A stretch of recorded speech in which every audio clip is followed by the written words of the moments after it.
Okay, let's start with the SPY. So SPY, again, right, until this area, it is not a pre-fall. If it loses 670, then they may plan something bigger. But by the time all the other oscillators are, turning bullish, but right now it is still in the bearish till this 684 retest. But it's not like a free fall. It's going like one day down, one day up, and by end of the day, it is goes in the levels almost within the 670 to 677 last 2 days.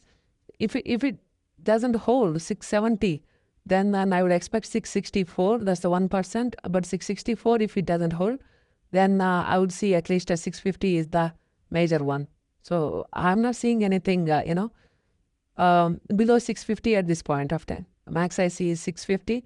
We do have 656, this SMA 200, and we do have 650 as support, and some trend line also comes 646.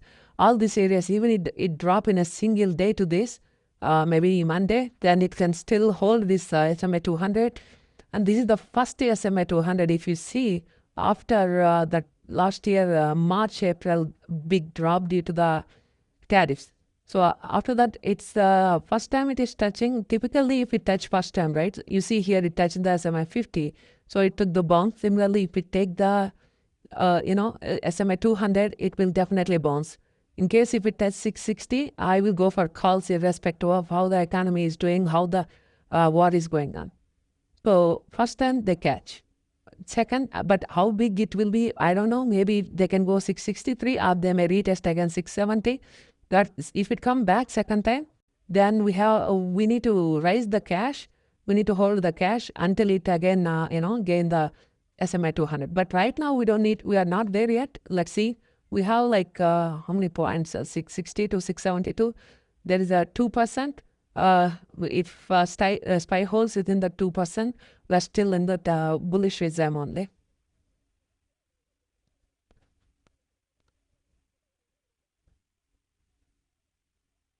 But if it touches the 200 SMA and bounces back, then I would expect even rally.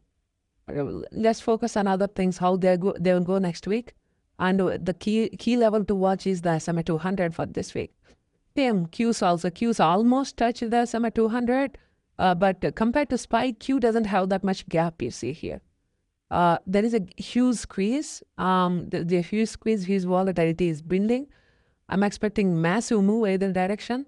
If tomorrow, if it doesn't hold that 590, right, then obviously there is a lot of pain for the QQQ. But last 1 week, due to war or whatever it is, the free falls are not happening. Every dip is being bought until this around this 200 area. So technically, it's a bullish. It's going up, but Allah Fisher and yesterday things have changed. Not sure, until it breaks these particular levels. But right now, short term, I would clearly see this is a bearish. SMA 50 at 615. All the EMS are like pointing towards downtrend. And the major one is 590. I don't see much gap here. That's why I'm not able to go for big even put side, because I want to see the big gap. For example, it broke here 590 and test the 580, pull it back to a 590, then we can go for 540. But if somebody wants to just hedge and somebody wants to like go for the shorts for based on this large rally, then we can happily go somewhere around April 4. 540 is the one I can look for safer bets. And we can keep that until, SPY QQQ break this 615. If it breaks 615, these puts will not valid, and we can go for, 636, and hence, it has up to 670 also. So either side, it is a big move, but we need to wait a few more days. I don't know, a couple of weeks or days. If I am not wrong, until Fed meeting, we have to wait. Then we will take the direction. So either direction. So by April, either it will touch 540 or it will touch somewhere around 670. That's what, at least my prediction for the next 2 months. So we are here in decisive. It can go.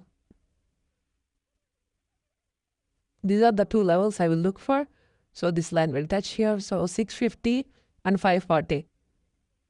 for April. I will also look into the uptrend chain one more time and see if there is any huge or open interest on a huge volume. If it support any of those direction, we can take that one. So maybe tomorrow I'll see option chain. I'm more biased like a QQQ than SPY because of the quicker moves in the Qs this time. Let's see IWM. IWM actually lost its SMA 50 now. Compared to anything else, it was bullish until it was holding 253, which was a key level. It lost that one and it lost 252 also.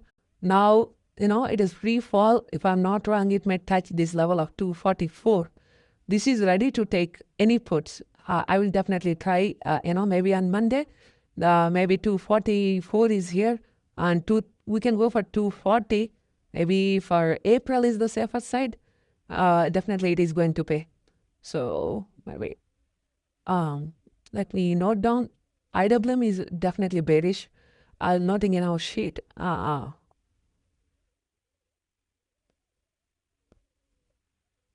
Definitely there is no consolidation. It is 100% bearish.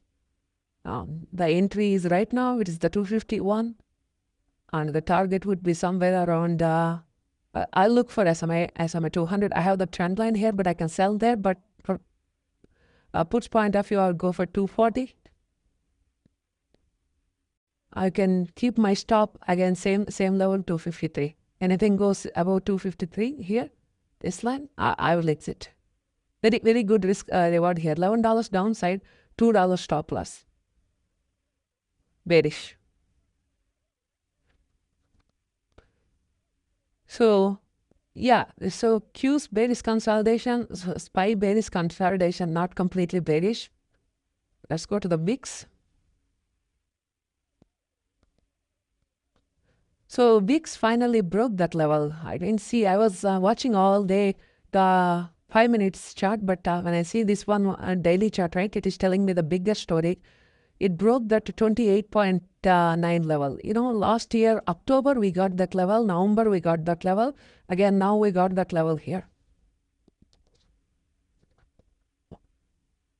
As long as this is holding above 26, I would say the risk is imminent. There is a lot of risk now. If not falling this week market, that doesn't mean we are in the safe zone. As long as this is above this value, right? Definitely we are in the risk zone. I would watch this 25-ish level now. Anything above 25, it's definitely bullish for VIX and bearish for the market.